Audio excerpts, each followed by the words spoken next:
ლიანა ისაკაძის სახელობის საერთაშორისო ფესტივალი ღამის სერენადები გრძელდება. ღონისძიების ფარგლებში კონცერტი 9 ოქტომბერს თბილისის სახელმწიფო კონსერვატორიის დიდ დარბაზში გაიმართა.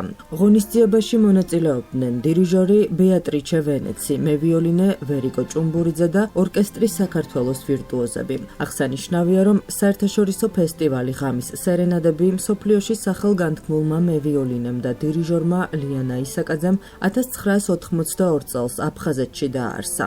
ღონისძიების მხარდამჭერები არიან საქართველოს კულტურის სამინისტრო, შემოქმედებითი საქართველო და თბილისის მერია. ფესტივალის სამხატვრო ხელმძღვანელია გიორგი ისაკაძე. დასკვნითი საღამო 11 ოქტომბერს ალექსანდრე გრიბოედოვის სახელობის სახელმწიფო დრამატულ თეატრში გაიმართება. ფესტივალს იტალიური საბალეტო დასი დაასრულებს.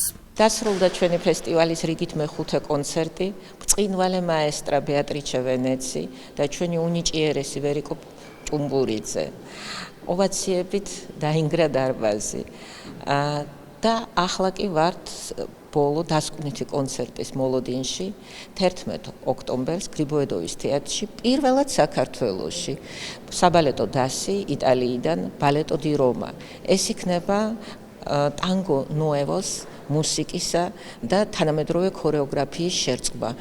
იმედი მაქვს, რომ მაყურებელი აღფრთოვანებული დარჩება. ბეატრიჩე ვენეცი უკვე მესამე დესტუმრა საქართველოს. ის შეყვარებულია თქვენს ქვეყანაზე. მინდა მადლობა გადავუხადო ორგანიზატორებს ასეთი მაღალი დონის ფესტივალის ჩატარებისთვის. არ უნდა დავივიწყოთ ისეთი დიდი სახელი, როგორიც არის ლიანა ისაკაძე, ვის სახელსაც ატარებს ფესტივალი.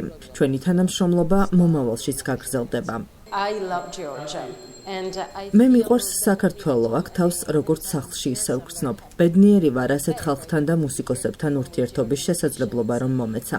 ჩემთვის დიდი პატივია ვიყო ისეთი ფესტივალის მთავარი დირიჟორი, რომელიც ლიანა ისაკაძის სახელს ატარებს. განსაკუთრებული მადლობა მინდა გადავუხადო ფესტივალის სამხატვრო ხელმძღვანელს ბატონ გიორგი ისაკაძეს.